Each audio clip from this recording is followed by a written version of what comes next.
I feel like right now I'm tapping into that inner child that I never really tapped into before. And, yeah, it might be 45 tapping into it now, but hey, it shouldn't matter what age you're like, you should still be able to embrace that inner child and embrace the playfulness and to have fun.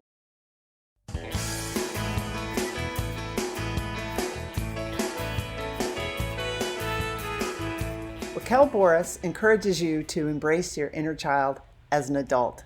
Raquel is the founder of RAQVISION, which is powered by XXO Connect. And furthermore, RAQVISION is the youth 17 and under safe social network for our future creators, innovators, disruptors, changemakers, and educators to project their voice. And she also started her own YouTube channel called Raq the Boat. And on this show, she has candid conversations with children of all ages. And her goal is to empower these children to have them walk away feeling special, feeling seen, feeling worthy, and most importantly, feeling heard. If you have children or grandchildren or work with children, you're going to want to listen and learn what Raquel has learned from the children that she's talked with so far. In addition, Raquel shares that she suffered from clinical depression and attempted suicide as a teenager. And because of that experience, she's now a mental health advocate and speaks on podcasts and live streams about overcoming depression and being able to thrive. This episode is sponsored by my business, Emily Harmon Coaching and Consulting. Check out my website, emilyharmon.com, to learn more about the coaching opportunities that I offer. Some of the clients that I'm coaching right now want to graduate, just like I did in 2019. Not retire, but graduate. And they want to be thoughtful about how they plan their graduation, not just the ceremony, but how they plan to leave the workforce, to turn over the reins to the next in charge, and to leave a legacy. And also think thoughtfully and plan thoughtfully about what they're going to do, how they're going to spend their time, how they're going to create a life they love living once they graduate to the next phase of life. I can't wait for you to hear this interview. Raquel, welcome Yes. to the Onward Podcast. Thank you for being my guest tonight. Thank you.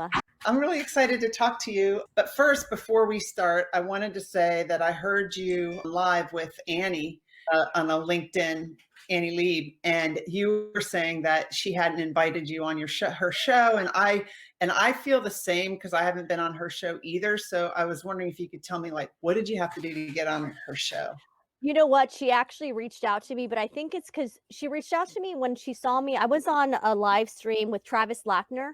You know Travis Lackner? Uh-huh. Yeah. So I was a guest for Travis's live stream. It was like a special art segment. And then he also invited one of my girls from Raq the Boat from the YouTube channel from cool. a 16-year-old. So she was on there as a guest as well. And so she was watching it.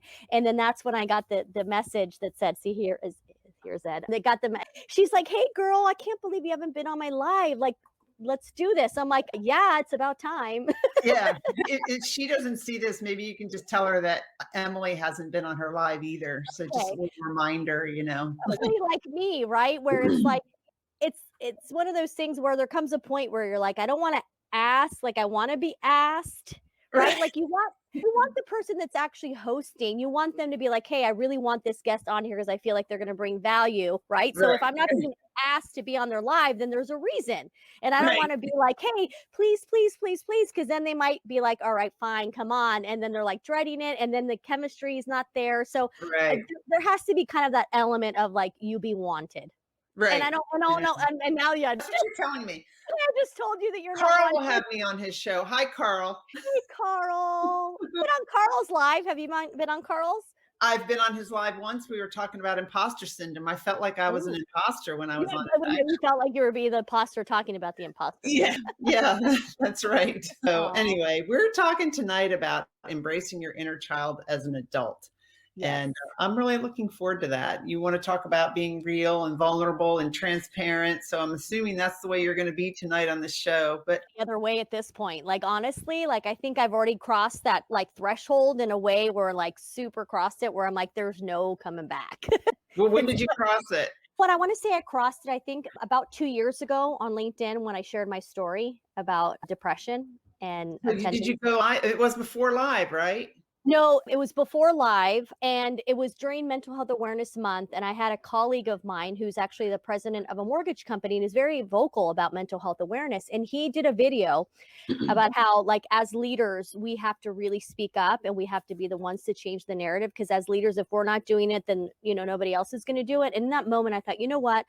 I already have a ton of visibility on here. I have a platform. I'm someone that people assume that I'm just this, like, I've always been this happy-go-lucky person and I've always had a really good life and everything's great.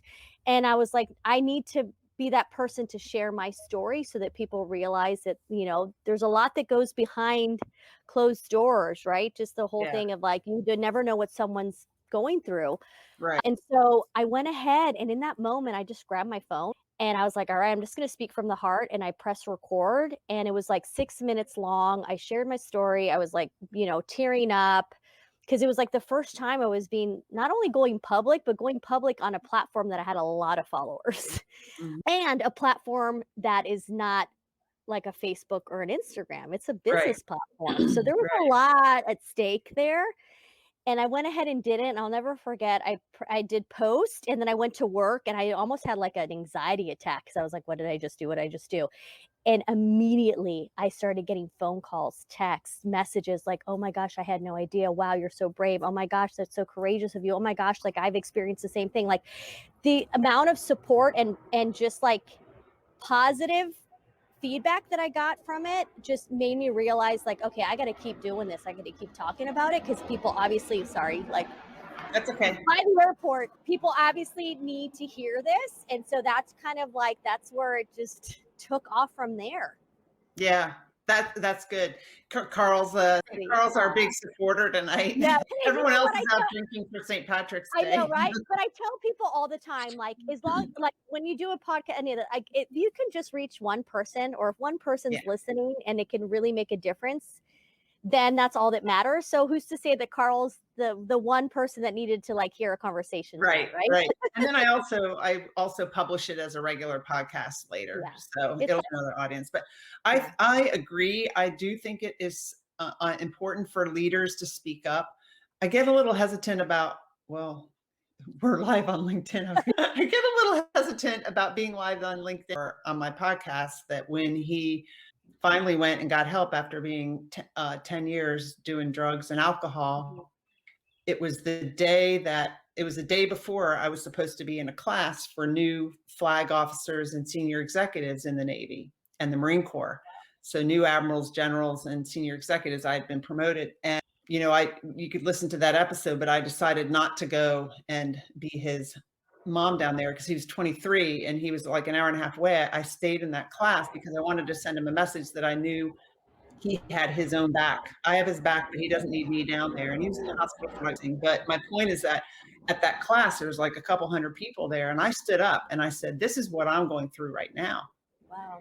And I guarantee that as leaders, you all have somebody back in your office that knows somebody or knows of somebody or is related to somebody that's addicted to drugs or alcohol right now. And they're ashamed to admit it. And so as leaders, it's ours. And that's why I used the fact that I was a senior executive to speak out on that, because I felt like people would listen to me more. People think like, oh, she's at this level, she's got everything all together. No, this is what's going on.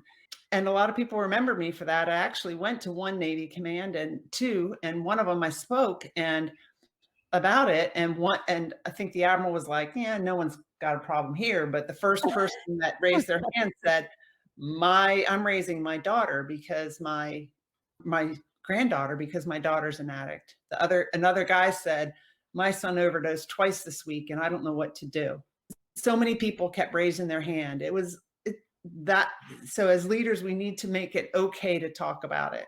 Yeah, and I think also, like, I mean, I at the time was like, I'm not a leader, and I think there's a lot of us that don't see ourselves as leaders, but we really are leaders too, and Yeah. I think that's, like, important as well, is to be like, "Hey, being a leader can be many different things," right? It's not. Exactly, yeah, Yeah. because I always thought, I'm like, "Well, I'm not an executive, I'm not someone in some higher level," but then I realized, like, no, I'm not, but at the same time, I have a lot of people that really listen to what I have to say, and that in itself Right. is leadership as well.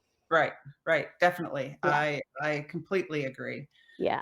So that was awesome that you helped so many people by speaking out. That was the first time that you became like real vulnerable and transparent. Yes, and I was super scared because I'm somebody that has never been very vulnerable. I come from a family that we keep our emotions intact, and we do not cry, and we do not do any of those things, and, so for me, it was tough, for sure. Yeah.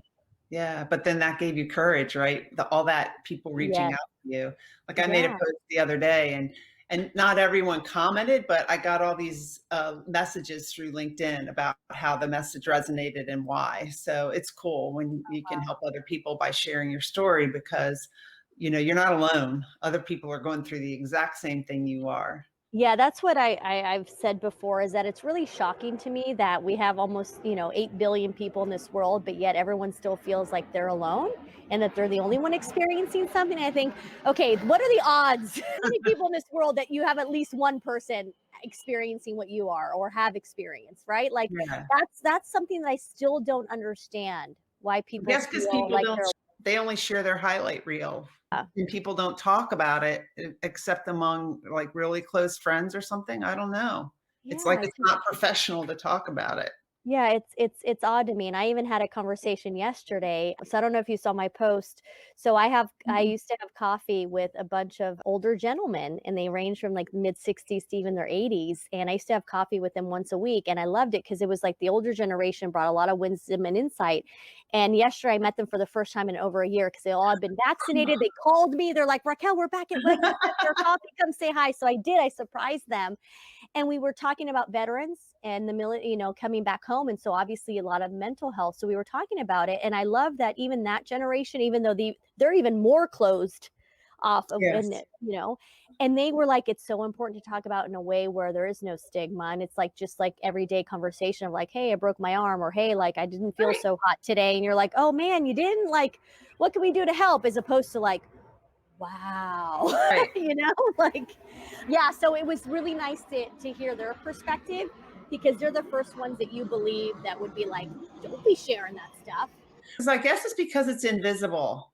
Like you can't look at you and see, that you were Yeah. depressed one And day let me or tell you, whatever. people that are depressed, some of them are really good at hiding it. I was Yeah. really good at hiding it. And even recently, Demi Lovato just did a documentary about how her overdose with heroin, and how, and everyone around her, I didn't see it fully, but I saw some clips, and a lot of people were talking about how she hid it really well. And she was really good at making herself out to seem like everything was okay. And that just goes to show you that you cannot assume, just because someone's smiling and like, hey, everything's great, everything's okay, No, that you they're really can't. not, like, just dying inside. Right. I've seen Yeah. pictures. Some people have posted on like Instagram. Here's a picture of what someone depressed looks like, and here's a picture of someone not depressed, and it's the same thing. Same thing. They look fine, right? Yeah. You wouldn't notice it. So Yeah. so what do you do to handle your depression or to live with it?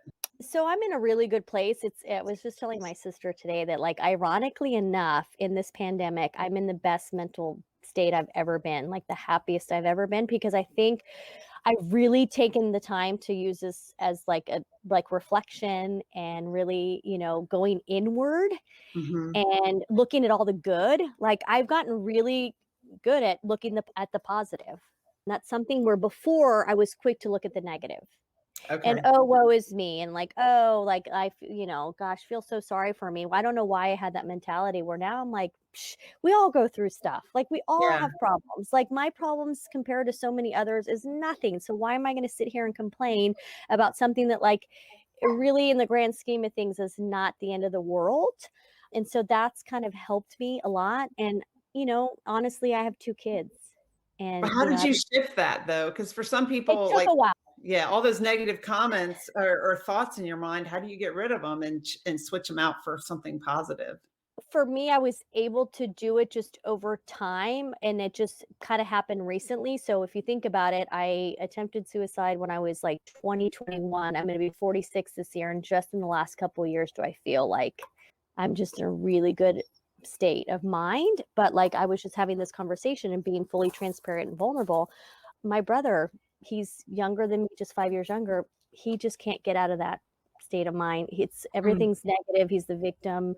He cannot see the positive on things. Like it's, and so I was just talking about that with my sister, where it's really hard for us because my sister and I both have that same type of like, we look at the positive. We both look, we have such a great outlook on life, and he's the complete opposite.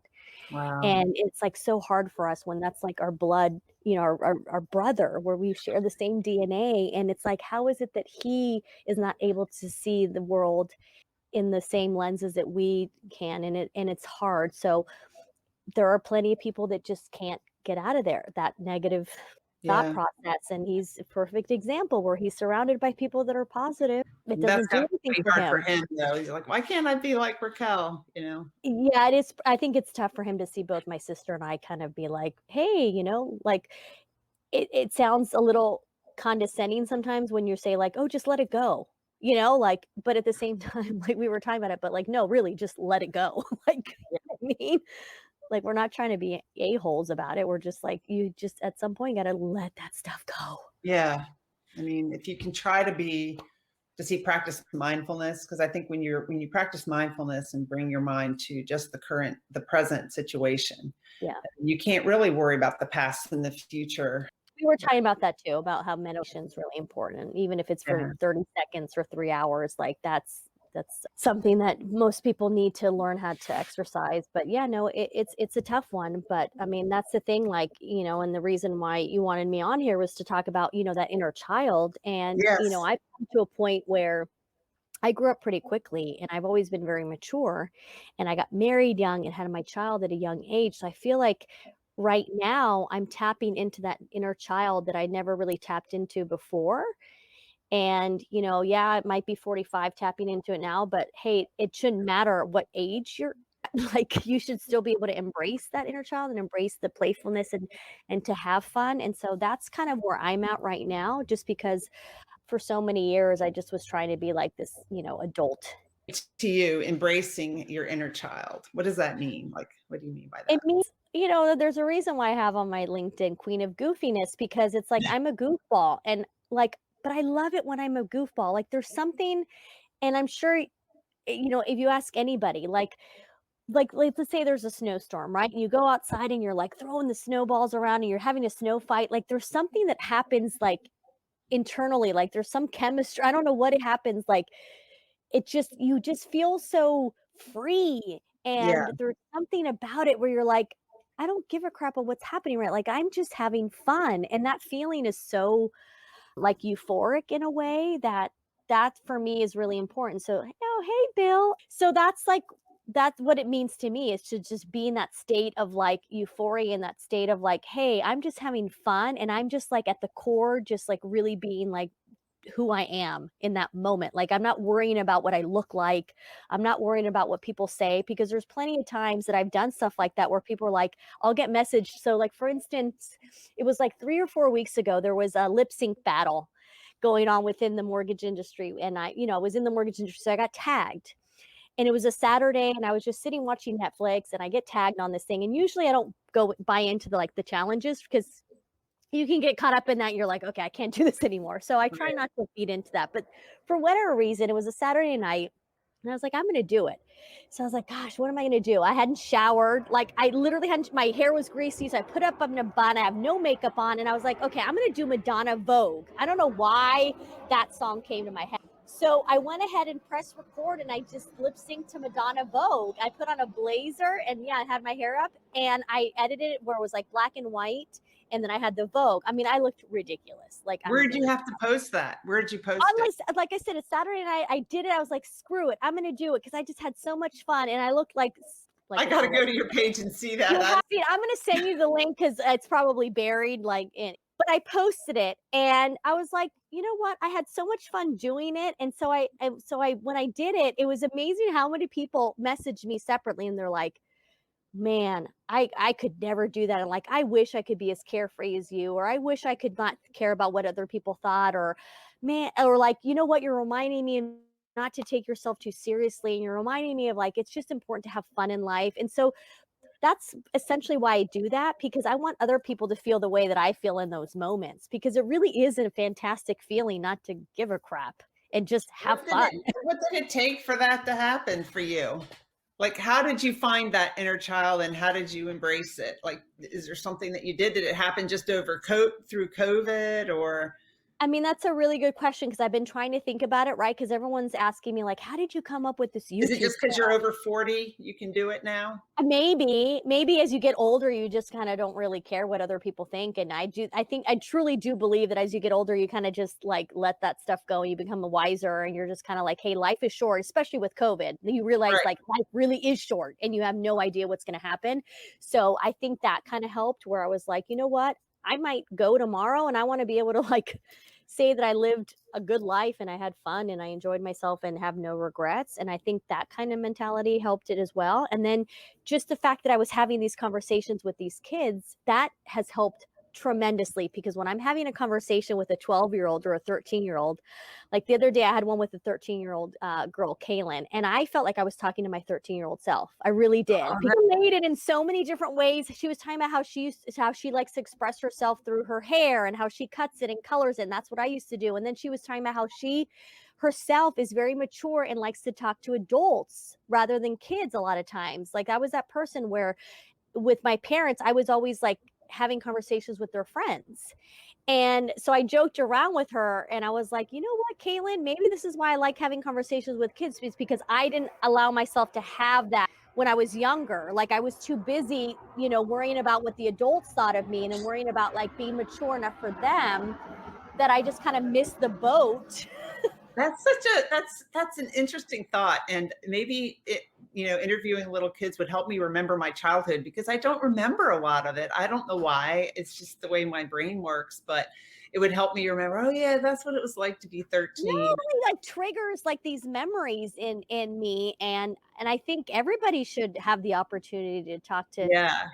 to our youth, because and not only does it remind you of your childhood, but it also has you realizing like, wow, when we were younger, we all had this like innocence and this like creativity, and we were all very artistic, and somewhere along the way, like it was just either suppressed or kind of like, people manipulated it in the sense of like, yeah, you don't want to do that, you want to do this, or this is going to make you money and this is a type of career. Like, yeah, I think we just have all these like external influences as we get older that totally like molds us in a certain way. And so I think talking to these kids, it just is reminding me how creative and artistic kids are, Yeah. and we're not doing a good job of keeping that alive and nourishing it, because the first thing that goes in like public school education are the arts and music.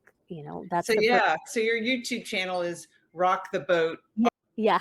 for your first, and you've been interviewing children, like from what age to what age? So I just say anybody under the age of 21, but it's my sweet spot it seems to be like between 9 and 12 years old.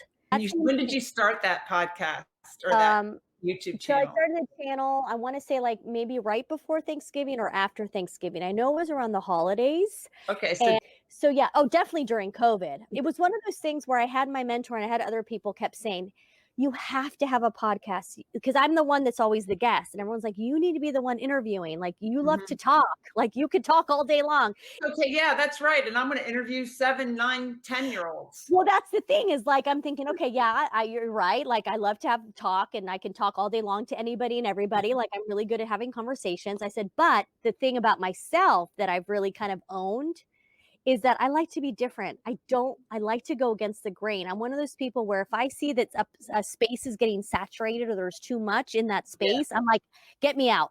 And so I think that's what I felt. And and this is no disrespect to, live streaming and podcast or anything. I just was like, you know what? I don't want to have to compete with a lot of those folks, because a lot of those folks are my friends. I was like, I don't want to really like compete in the sense of like having the same guests and having it overlapping. I don't know. So it just came to me one day where I'm like, well, nobody's talking to kids and I'm really good with kids. So you know what? I'm going to be that person. Nobody else is doing it, so why not be the, the one doing it? And it could have been a total bust. Like, let's be real. I mean, it could have been like me having conversations and nobody giving a flying, whatever, and being like, I have no interest in hearing what a child has to say. But as soon as I started uploading them and then, repurposing them on my LinkedIn and Instagram, everyone's like, oh my gosh, this is great. This is great. And I've been getting such great feedback. And not only that, I've been learning a ton. I've been learning so much that I never envisioned that I would learn. Like I thought like, oh, I just want to have a conversation with kids, empower them, make them feel special, have them feel heard, not Right. realizing there was going to be so many more different layers to what I was doing. Like what? For instance, this is something that I think has been amazing is that as a parent, we tend to be a little bit impatient with our children. We tend to be a little bit short with them. And then in return, the kid is always like, they don't really want to listen to their parents. They're a little bit disrespectful, a little sassier, right? Mm-hmm. And what's happening with social media and COVID is that a lot of these parents aren't getting to see their child interact with a stranger, let alone an adult stranger. Yep. And that's really important as a part of their development and their social skills. Like they should be able to interact with an adult and have those social skills and be able to like look at an adult in the eye and be able to actually answer their questions. And so what's happening is that I think these kids are really surprising their parents because every child that I've had a conversation with has been really respectful, very engaging, really insightful, very open and honest in themselves. And so what's happening is these parents are seeing the videos because I always send it to the, to the parents first, and they're like so proud of their kids. Like wow. what happens a lot of times is they'll warn me ahead of time. Child is a super introvert, like super shy, like good luck getting anything out of their mouth. Right? Or the opposite of like my child's like major ADD, like ADHD, like good luck having them sit still and actually listen to you. I think it's kind of like when you drop them off with the babysitter, right? And they behave perfectly for the babysitter. So yeah, exactly. Where they're always like preemptively like, hey, I just want as a parent, he won't do this, he won't do that. And then they're like, you get to bed right at his bedtime. Vegetables, But yeah, I think that's what happens, right? As a parent, we know that if the is misbehaving, the first person they blame is the parent because they're like, you're obviously not parenting your child or you're not disciplining your child. Right. So it's like insecurity as a parent. So I feel like that's like what's happening. But every single child has been so amazing. And so I love it because they get to see their kid in a completely different light. Yeah. And so I feel that in that moment, it almost begins to change the dynamic of that parent and that child. Because what's happening too is a lot of times I'm hearing that as soon as the kid is finished having a conversation with me, they're so excited that they had an adult listen to what they had to say that they go and like are sharing with their parents. And then their parents are like, this is so cool. Like my kid's actually having a conversation with me and they're sharing all this stuff. And so like that part of it, I just wasn't very aware of it until now. And I'm like, yeah, that makes sense that these parents would be like, wow, like my kid is actually like doing really well. And not only that, like I'm actually doing okay as a parent if my child is acting that way or responding that way to a total stranger. So what kinds of things have you learned from these interviews with kids? They're much smarter than we think they are. And not only are they much smarter, but I think we're so quick to assume that because they have access to all this technology and all this social media that they, for whatever reason, are like robotic or they don't have feelings. Yeah. And I realize these kids they're human just like we are. They want the same exact things that we do. They still crave human connection. They're still wanting to feel heard. They still want to feel acknowledged. They want to, feel worthy. They want to feel love. All the same things as adults we're like trying so hard to grasp at. And like you can't get any of that from a video game and texting and TikTok and Instagram. You can't get any of that from that. No, so it goes to show you that we really are wired in a certain way that these kids, they are still craving that too. I think it's almost like it was like almost forced upon them, the social media and the technology, where I think a lot of the kids are kind of like weren't ready for it, but they have to be because that's what's out there and everybody else is doing it. But I feel like a lot of these kids, like if there was no social media or, video games or internet, like they'd be perfectly fine because we were perfectly fine. Yeah. Like, Oh, yeah, so I so want people to realize when they watch these videos of like, hey, there's still so much commonality. Like the generational gap is not as large as you think it is. And because of that, like take the time and the energy to actually interact with not only your only child, but someone else's child. yeah. Because, yeah, I'm realizing that these kids, they have it way worse than we do. I mean, social media and the pandemic, like I can't even imagine. Hmm. I really can't. So that's why I was like, how can I, in some way, give them a platform or give them a voice or give them a sense of purpose? And that's, I feel like what I'm doing with them. And I know it's working. And I'll tell you why, because these kids keep asking their parents if they can talk to me again. I just got that again today. I had someone else like, hey, and these are like young boys. They're like 12, 13, very impressionable, like preteens where it's probably not cool to talk to an adult, Right. but they're asking their parents like, hey, when can I get on her channel again? And so Oh that's my the God. thing is I told all these kids like, hey, this is about building a relationship with them. So I want them to know that this is not like a one and done, you're on here and moving on. Like, no, no, no. Anytime you want to talk and you want to share something and you want to do it with me on the channel, let me know. Or if you want to do it offline, that's also available to you. Like I tell them to like, hey, you don't need to only. Oh, your internet cut out. Oh, I'm back. You're back.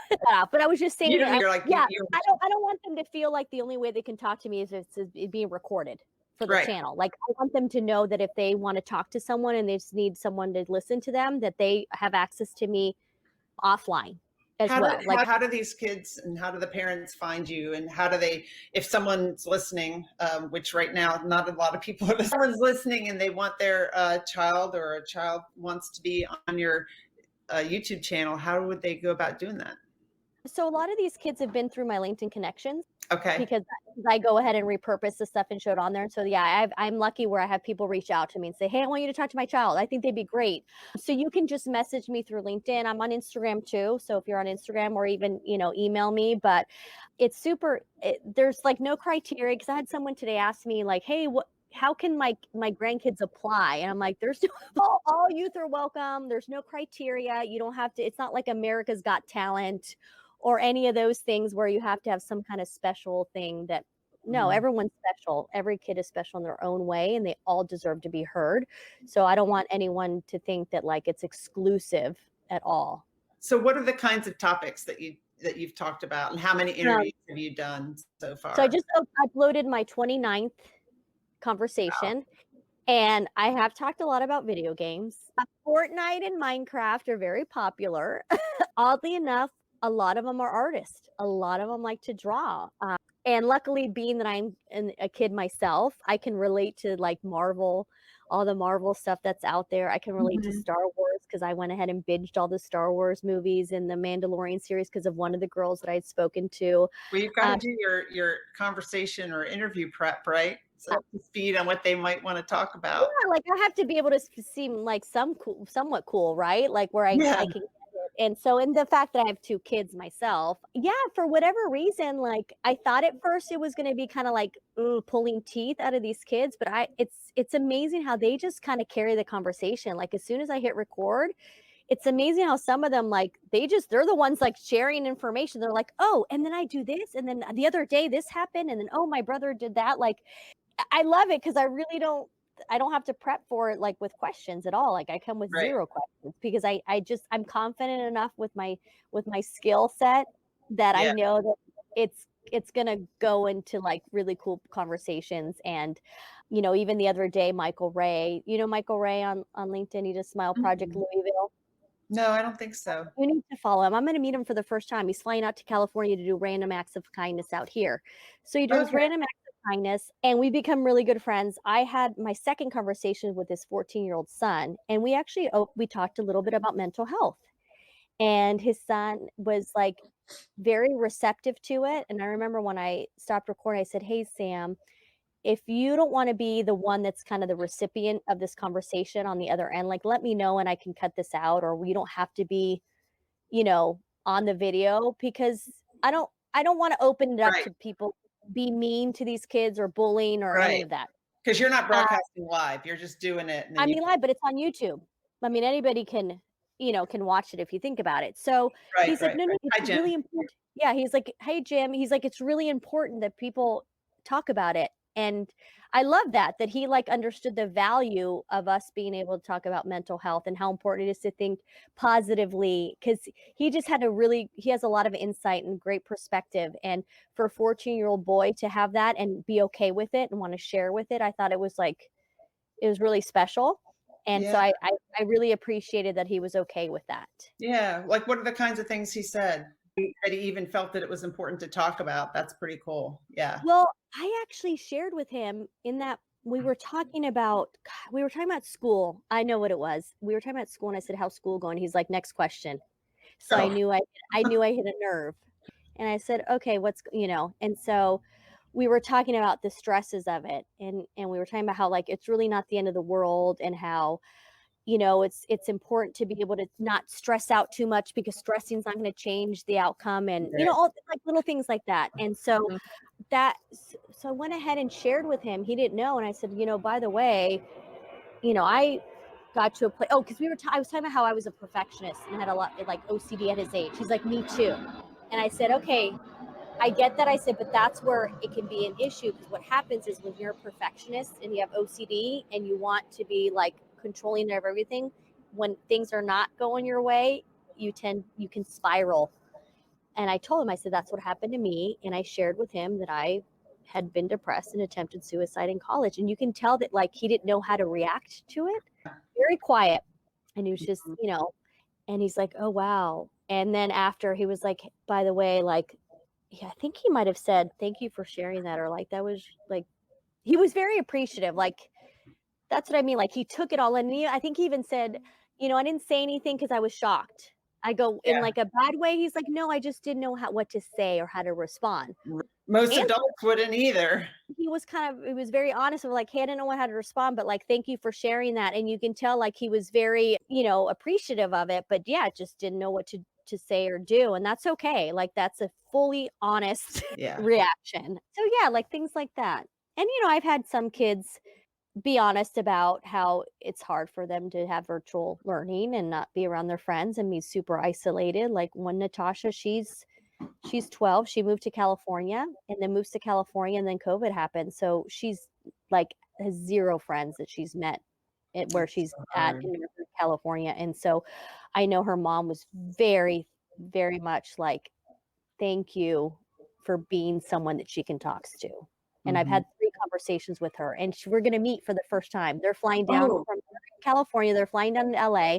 I'm going to drive up, and already she was texting me, Natasha, the 12-year-old, and she's like, I can't wait to meet you. And I'm so excited. And you know what I mean? Like that's like the beauty of it, that I really am forming these friendships with these kids. Like I want to be that person, like down the road, they're like, hey, I'm getting married. You're invited. Going to so many. How old are you now? 40 something? I'll be 46 this year, 2045. Okay, so 46. So they might be getting married in, I don't know, you'll be 56. You might be in your 60s. In your 60s, you typically go to your grandkids, maybe, but you're not, you're not going to all, weddings a lot, but you're going to be. Yeah. Well, I would hope so. Like, really want to be able to stay in touch with these kids and kind of see their journey, and how cool for them too to have, a conversation where they can look back and be like, oh my gosh, look at what I said. Look at my 10-year-old self or my 11-year-old self. Like, this is what I was sharing with this person. And this is what like I was experiencing in the moment. So I love inner child when they, yeah. So it's been incredible. And it's something where it's like, I even sometimes have to sit there and be like, gosh, Raquel, you came up with a pretty darn cool idea. You really did. You really did. Yeah, I just recently took a class for coaches. It was all about positive intelligence. And it was about like, we have saboteurs, like our inner critic and stuff. And then we have the sage side of our brain, which can be compassion and all that. And one of the things that we did he led us through like a 20-minute meditation of us as a child. Maybe mine is when I'm age 5, and I have it as my screensaver now. And just look at that child, and what do you see? and realizing that that essence of that child is still in you. Yeah. And why would we would never snap at a child? Why do we snap at ourselves, or why do we beat ourselves up for stupid stuff? We would never, hopefully never do that to a little child. And we are still have that inner child in us. Yeah, and it's funny you say that because I actually have a picture of myself that's framed, and I have it in my kitchen so that every morning when I wake up and I go down there and get my coffee, it's like a reminder. And I don't know, I think it was one of my mom's friends took it, but it's in black and white, and I think I might have been in someone's backyard, but I have a dress on. I might have been like 5 or 6 years old, and it's a candid picture of me just like I must have been I think I was like skipping or something, and I'm just like have the biggest smile, and it's just like it's a reminder of like that me in that joyful moment, and just like Right. that is the definition of like joy. And so I have that framed because I it's a reminder to be like, "Hey, Raquel, that's still in there."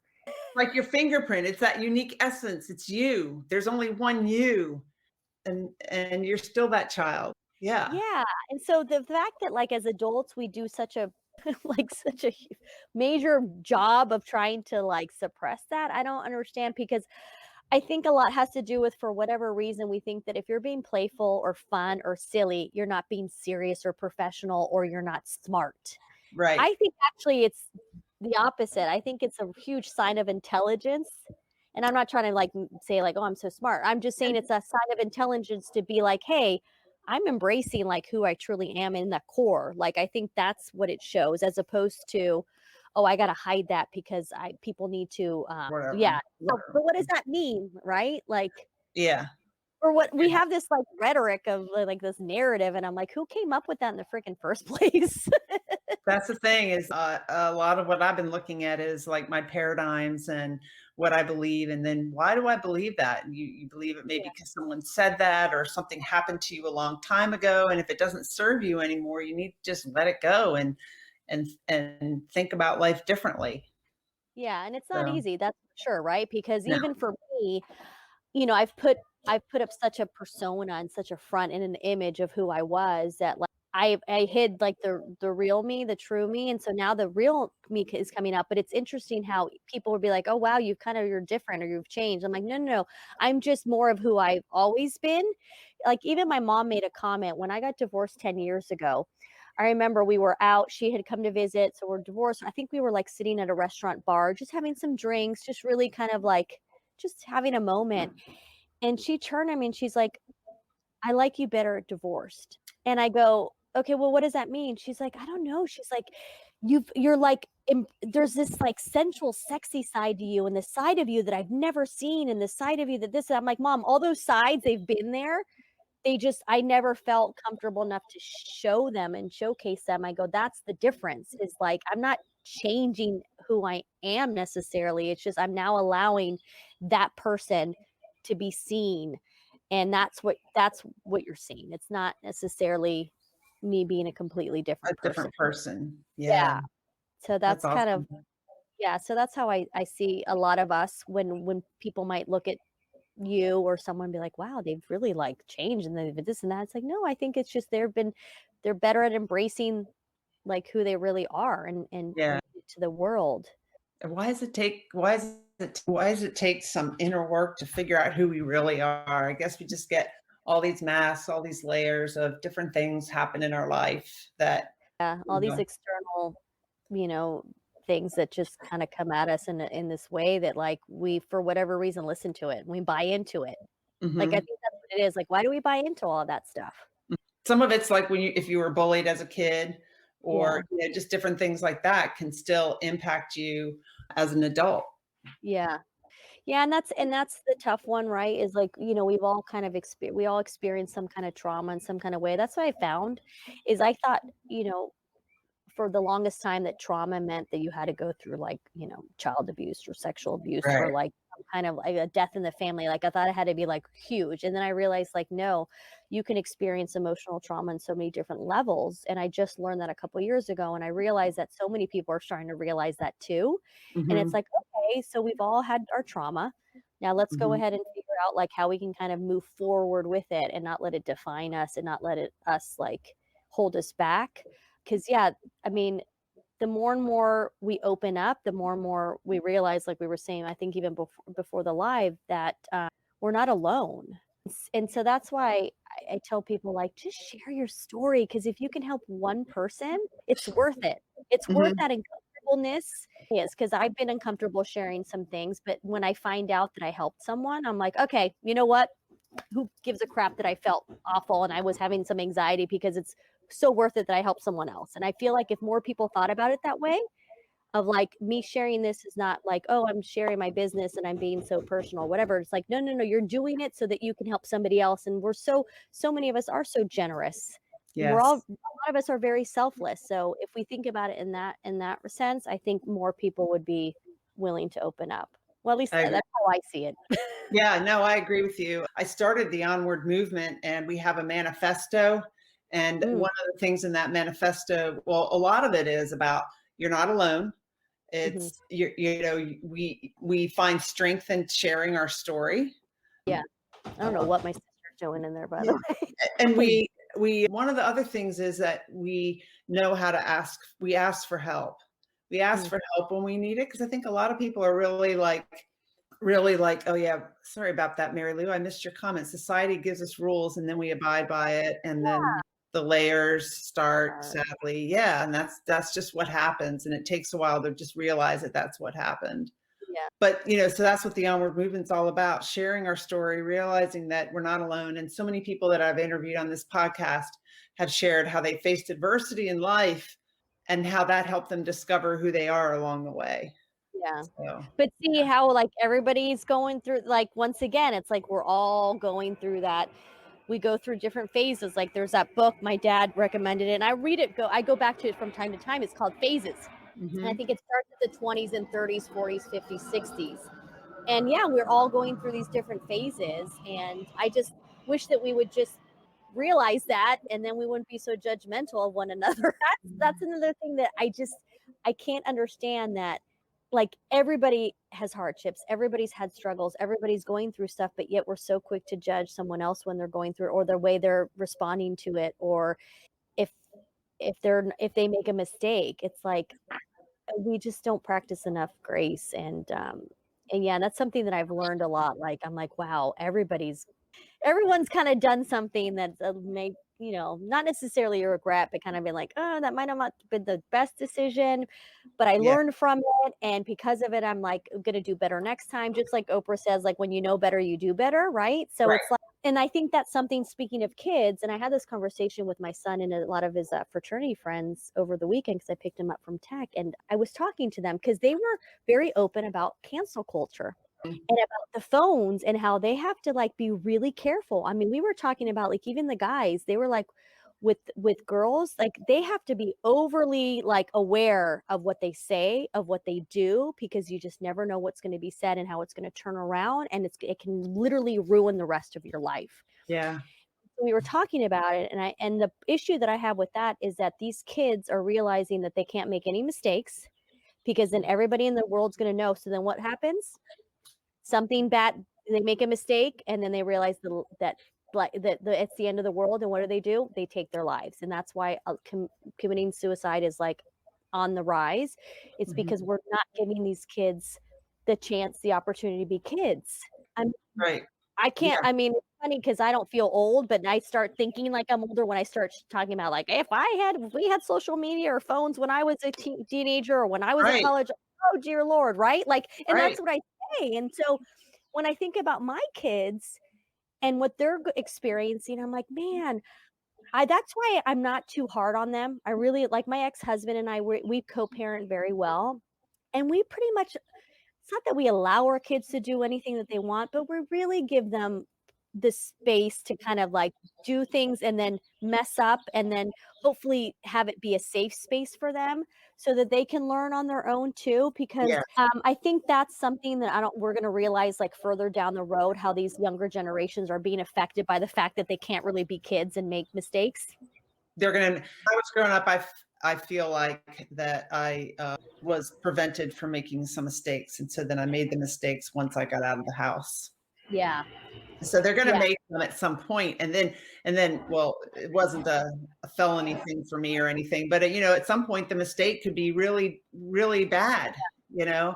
that you could go to jail for. It could be a felony or something like that. I mean, I don't know, but it's just, I think it's smart to let your kids make mistakes and learn from those mistakes at a younger age. Yeah. And then also make them realize that like we're not going to be there to pick up the pieces all the time, right? Because No. that's another thing too, is I feel like we have a lot more helicopter parents than we did before. And so these like don't want their kids to get hurt. They don't want them to suffer. So they're like coddling them and they're protecting them in such a way that when the kid suddenly has a feeling, they're like, I don't know what this feeling is. Like, this is awkward. So then what happens? They start medicating themselves or they start drinking or doing drugs because they're trying to numb those feelings that they're not used to and they're uncomfortable feelings because no one ever taught them like, hey, it's okay to feel this. And I think that's another thing that's happening. And so that's why, like with my kids, we try to let them feel those things. And we're like, hey, that's normal. Like sit in it. It's normal, and being able to talk about it. Yeah. There are laws that tell us how to treat people. Thankfully, we are starting to eliminate them. I think COVID gives us the space to really think about that. Everyone was affected by the restrictions at this time and knows how it feels on at least some small scale, but that can be eye-opening. Yeah, I mean, that's another, added element too of, right? Like with COVID is that there's that kind of like, okay, people are telling us what to do and they're making us scared, all of these things, but at the same time, it's like, I need to be able to like have an opinion, or I need to be able to feel something, or I need to be able to have a say of like what it is that I do and I don't do. And so that, I think that's been like a real eye opener for a lot of us, I think. Yeah. In Yeah. the sense of like how people really view, I guess, their right to choose and right to like just have an opinion. I think it's important, going back to the feelings too. I think it's important to help kids identify what to name the feeling. I've read a book called Permission to Feel. Brene Brown interviewed the author about that book, and it was about how, I think it was in America, so many people can't name their feelings, happy, sad, good, bad, or whatever, but there's more than that. It's like nervous, anxious, there's so many different feelings, and to be able to name them is really important. No, absolutely. Because I've actually had my daughter approach me a couple times, and she's going to be 17. So she's like right in the height of like teenage years and, high school and the teenage drama and the typical stuff that we all experience. Right. So she's approached me because she doesn't know the difference between like sadness, depression, boredom, all of those. And because I've experienced depression, she comes to me and she's like, hey, Mom, this is what I've been feeling. This is what I've been doing. And most of the time I'm like, sweetie, you're a teenager. Like that's a normal thing for a teenager to experience and feel, like you're not depressed. Because I don't want I think that's a quick thing for people to be like, automatically be like, I'm so depressed. Like, I think that's kind of thrown around a lot too, where if they're sad or like something went wrong and it's like, and then they just bummed about it. They're like, oh, I'm so depressed about, and it's like, no, there's a difference between bummed about something and sad, or like, as opposed to being depressed. Like, have to make sure that they understand the difference. Right. And that they learn how to feel it, like you said, and be in it and just feel it, and then know that it will pass. You don't have to go numb it. Yeah. I just read an article about like the amount of liver failure in women has skyrocketed, because I think a lot of women are coming home drinking wine and stuff like that. So, but just that's a way of like numbing your feeling. Yeah. And also talking about it, right? Like having parents give that space for their kids to be able to talk, because like my daughter's just like me. We don't like to share our feelings. As vulnerable as I can be, I'm not a feely person. I'm not very affectionate. She isn't either. Right. So there was one day that she came over and my ex-husband called me and he's like, hey, Amelia's on her way over there. Like, talk to her. I know something's going on with her. Because we're very perceptive with our kids because we're so close to them. And he's like, listen, she must be stressed out about something. Be like, hey, but just like talk. And I was like, okay, thanks for the heads up. So she came in, she kind of like went up to her room and she wanted dinner, and she goes like back and forth because she has her license. And so I don't want to be like right away, like, what's wrong, right? Because then I'd be like, they shut down, like, I'm not talking to you, right? So, she kind of like went up to her room. So I went upstairs and I think I was like, hey, sweetie, like if there's something going on, like, I want you to know that you can talk to me. I'm going to go downstairs and make you dinner whenever you're ready to like kind of talk about it, like, I'm here. Like, I'll listen. And she's like, okay. And so I went downstairs, and then she came downstairs, and she looked like she was like ready on the verge of tears or something. And I said, what's going on? She's like, I don't want to talk about it. I said, listen, I'm going to tell you from experience. Cause once again, it's like, if you're able to say from experience, like Amelia, from experience, I was you in the sense of like wanting to not talk about it, shut it down. I'm like, don't do what I did. I said, because that's what led me down that road, because I didn't want to talk to anybody. I said, so I'm going to tell you right now, you're going to feel so much better if you just talk about it. Like, I don't have to say anything. I don't have to like give you any advice. I'm like, no judgment. Nothing. Just say it. Like, just get it out. Like, just cry. And the waterworks, and she just started crying. And then it led to like how she felt about our relationship. And it was very eye-opening, because it was things where I'm like thinking I'm super close to my daughter, but yet in her mind, she's like, Mom, we're not as close as you think we are. And I'm like, well, explain to me why, because I want to know what I can do better. So it was like, we really talked it through. And then at the end, I was like, do you feel better? And she's like, I do. And I was like, okay. And that was it. Like, I didn't want to be like, I told you so, or like, I just was like, and that's when I realized, like, gosh, it's so important for us as parents to just give them that no judgment, that judgment-free zone. Like, we have to be able to just like pull back as a easily parent. said, look, I'm the mom, I'm in charge. I'm doing the best I can. This is crazy. Yeah. Why are you complaining about me? Look at everything I do for you. I mean, things that you could have. And I probably would have reacted that way years ago. I will tell you this, since I've had the YouTube channel, I've really reflected and really like started thinking, how am I showing up as a parent? And so it's helped a lot. So yeah, in that moment, I was like, all right, Raquel, like, you're at fault too. Like, you're not the perfect parent here. Like, there's things that you've done. And so that's why I said, listen, I'm trying to learn. Cause I told her, I said, listen, my mom is very set in her ways and very stubborn. And I'm like, I want to be different. Like, I want our relationship to be better. So if you can just tell me that could help. And she did. And it was one of the good things that she said. And I had to just eat my pride. Mom, you talk about yourself too much. But when she said that to me, I said, you know what, Amelia? I said, I will tell you why I think I do this. Because I, as a child, never felt heard. I, as a child, could never share my triumphs or all these things, because my parents just they didn't want to hear it. Or my brother was younger than me, and he was a troubled kid in the sense that like he did a lot. So I even put myself even more in the back burner. I'm even more of a perfect child, because I was like, they're already having a tough time with him. The last thing I want to do is add to that. So I never spoke up. I never did any of that. So for me, I was like, I didn't feel like I ever had a voice. So with them, they're my kids. And I tell them, I'm like, you guys are my kids. Like, you are everything to me. So when something good happens, or I'm proud of something I've done, like, the first thing I want to do is share it with you guys. Yeah. I go, it's not because I want to talk about myself. It's because I want you guys to be proud of me. And it's just that validation. It's my own insecurities. That's why I said, I'm like, it's my insecurities, and I'm projecting it on you guys, and I apologize, and I will do my best to not do that. And she's like, okay. And so I really, like, I hold myself back, because I want to tell them, like, guess what, this and that. And then I completely get it, because, but what you're doing too is you're teaching your children that you're a human being, and you're not perfect. And that gives them the permission and makes them feel comfortable to talk with you and stuff like that. So that's really awesome. It reminds me of a time, and then we've got to wrap it up, I think, but I remember when I was living in Washington, D.C., and my daughter moved in with me, and she turned 21 when she was living with me. And it was the two of us. For some of the time, we were in a 1-bedroom apartment. So she was sleeping on the couch until we could move to a 2-bedroom, because when she had moved in. And that was a really interesting time. And we both look back, like when we see Facebook pictures about when we were living there and everything, it was just such a fun time. We look back and with fond memories, but it was a challenging time in some ways, because she was my daughter, but she wanted to be my roommate. Yeah. And so we had to work through, a lot of those issues. I'd say something, and it's like, is that as a mom, or is that as my roommate? And I would have to tell her sometimes, even a roommate would say this. Pick that. I would tell you to make your bed.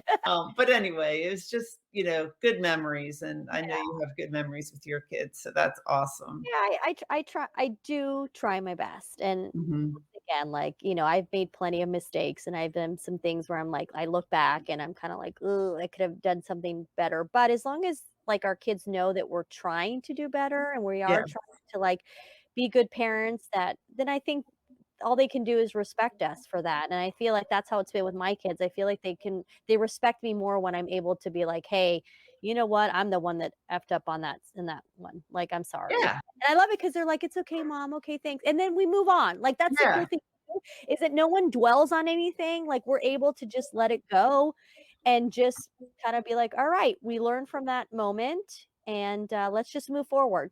And you're Like, teaching them to do the same. yeah. So that's awesome. So let me see, I'll put this banner up one more time, but your YouTube channel is Raq the Boat, RAQ the Yeah, Boat. there's 2 Raq the Boat channels. Mine's the one that has, like, the animated figure on it. The other one, I think, only has, like, 11 subscribers, and it's some woman, and I don't think she has any, like, videos on there, so there shouldn't be, like, a mix-up, Oh really. yeah, I saw your little kids animated photos up there. That's really good. So, Yeah. well, I'm just going to end the live, but then Okay, we'll go back into the green room a little bit for just a okay, second. But perfect. I really enjoyed our discussion. Any last minute words that you want to leave for listeners? Bits No, of advice about embracing your inner child as an adult. I think it's just being able to just laugh and have fun, and it's okay, like, that's it. Just do more stuff that makes you happy and makes you feel alive. Like, there's nothing wrong with it. You're not as long as you're not, like, hurting anyone, you know what I mean? Or, like, you're doing anything awful, like, "Oh, I am here." Hi, That's my best Nancy. friend. Yeah, that's Nancy, my best friend. She's here in California too. She cannot wait to see me. She's in LA and I'm in San Diego, so we're just 2 hours away. But I've yeah, seen I mean yes, yeah, so I feel badly because, like, I'm like, "I'm not doing any lives really while I'm out here," but like I told you, Emily, that I had scheduled yours out, and I know that, like, if I had canceled tonight, I wouldn't have been able to get on here until, like, November. Thank you so much for being here. And Mary Lou Oh says, my be human. Yes. Yeah, and then Nancy goes, "See, she's even calling out Annie. What do we need to do to get on your live?" That's what I said at the beginning of the show, Nancy. I said I was interviewing, I listened to Raquel's conversation with Annie the other day, and she was like, I wanted to be live. What do I need to do? So I was asking her, since she's been on Annie's show, like, what is the secret? Do I need to bake her some cookies or something like that? I mean, I know, but it's funny because I joke around that I have a Boo Bear on LinkedIn. Are you connected with Reggie Waterman? I don't know. I'll look it up. I don't He know. has a live stream too, DYOS, and it's funny because we joke around that we're like, a LinkedIn, a couple. And when I said that to Annie, I go, even my Boo Bear hasn't had me on his live stream. And then oddly enough, later he goes, hey, by the way, so I was going to ask you on my new season if you'd be a guest. I'm like, of course. I'm like, I feel like you're asking me to marry you. Was that a proposal? But yeah, I think we all it is funny how it works with like live streams and guests. You're always kind of like, well, I want to be on that show too. And so yeah, like On St. Patrick's Day. yeah, well, I'm not a big St. Patty's. I'm not a beer drinker, so it's not like I'm gonna go grab a beer or anything like that. Definitely not green beer. That's Well, enjoy your time out in San Diego, thank you. embracing your inner child and being with your family. Oh yeah, and that's what happens. Being in my hometown, like it Mhm. definitely comes out even more so when I'm here because that's like all the memories, Yeah. just are here. And so yeah, that's like my advice is just like once again, like who's the they that are telling us that we need to act a certain way? Like just have fun. Yeah. And then Jenny, hi Jenny. Okay, so we did have some viewers. They're It's just people now coming out watching. of the woodwork. All right. I'll see you guys That's later. awesome. Thanks everyone. Thank you. Thank you for listening to my interview with Raquel, and please share it with others who need to hear it. I'd love for this podcast to reach more listeners, and one of the ways for that to happen is for you to leave a review. If you listen to the Onward podcast on Apple Podcasts or wherever you listen to it, if there's an opportunity to leave a review, please do that and help expand the reach of this Onward podcast. Again, this Onward podcast episode is sponsored by Emily Harmon Coaching and Consulting. Please check out my offerings at emilyharmon.com. Also, I put a link in the show notes to my new best-selling book. I wrote a chapter in this book that's called Step into the Spotlight to Expand Your Influence and Attract the Right Clients.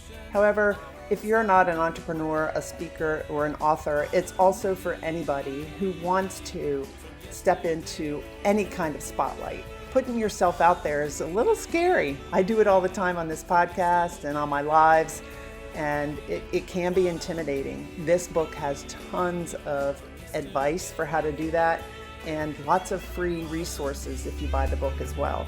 So I put a link to buying the book in the show notes. Thank you for listening. Have a wonderful week.